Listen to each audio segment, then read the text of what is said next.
2 கொரிந்தியர் 2ஆம் அதிகாரம். நான் துக்கத்துடனே உங்களிடத்தில் மறுபடியும் வராதபடிக்கு எனக்குள்ளே தீர்மானித்துக் கொண்டேன்.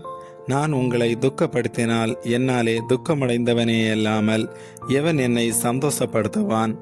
என்னுடைய சந்தோஷம் உங்கள் எல்லாருக்கும் சந்தோஷமாயிருக்கும் என்று நான் உங்கள் எல்லாரையும் பற்றி நம்பிக்கை உள்ளவனாயிருந்து, நான் வரும்போது என்னை சந்தோஷப்படுத்த வேண்டியவர்களால் நான் துக்கமடையாதபடிக்கு அதை உங்களுக்கு எழுதினேன். அன்றியும் நீங்கள் துக்கப்படும்படிக்கு எழுதாமல், உங்கள் மேல் நான் வைத்த அன்பின் மிகுதியை நீங்கள் அறியும்படிக்கே மிகுந்த வியாகுலம் மன இடுக்கமும் அடைந்தவனாய் அதிக கண்ணீரோடே உங்களுக்கு எழுதினேன். துக்கம் உண்டாக்கினவன் எனக்கு மாத்திரமல்ல, ஒருவாறு உங்கள் எல்லாருக்கும் துக்கம் உண்டாக்கினான். நான் உங்கள் எல்லார் மேலும் அதிக பாரம் சுமத்தாதபடிக்கு இதை சொல்லுகிறேன். அப்படிப்பட்டவனுக்கு அநேகரால் உண்டான இந்த தண்டனையே போதும். ஆதலால் அவன் அதிக துக்கத்தில் அமிழ்ந்து போகாதபடிக்கு நீங்கள் அவனுக்கு மன்னித்து ஆறுதல் செய்ய வேண்டும். அந்தபடி உங்கள் அன்பை அவனுக்கு காண்பிக்கும்படி உங்களை வேண்டிக் கொள்ளுகிறேன்.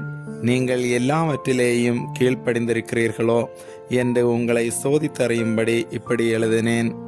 எவனுக்கு நீங்கள் மன்னிக்கிறீர்களோ அவனுக்கு நானும் மன்னிக்கிறேன். மேலும் எதை நான் மன்னித்திருக்கிறேனோ அதை உங்கள் நிமித்தம் கிறிஸ்துவனுடைய சன்னிதானத்திலே மன்னித்திருக்கிறேன். சாத்தானாலே நாம் மோசம் போகாதபடிக்கு அப்படி செய்தேன். அவனுடைய தந்திரங்கள் நமக்கு தெரியாதவைகள் அல்லவே. மேலும் நான் கிறிஸ்துவின் சுவிசேஷத்தை பிரசங்கிக்கும்படி துரோவா பட்டணத்தில் வந்தபோது கர்த்தராலே எனக்கு கதவு திறக்கப்பட்டிருக்கையில், நான் என் சகோதரனாகிய தீத்துவை காணாததினாலே என் ஆவிக்கு அமைதலில்லாதிருந்தது. ஆதலால் நான் அவர்களிடத்தில் அனுப்பிவித்து கொண்டு மக்கதோனியா நாட்டுக்கு புறப்பட்டு போனேன். கிறிஸ்துவுக்குள் எப்பொழுதும் எங்களை வெற்றி சிறக்க பண்ணி எல்லா இடங்களிலேயும் எங்களை கொண்டு அவரை அறிகிற அறிவின் வாசனையை வெளிப்படுத்துகிற தேவனுக்கு ஸ்தோத்திரம்.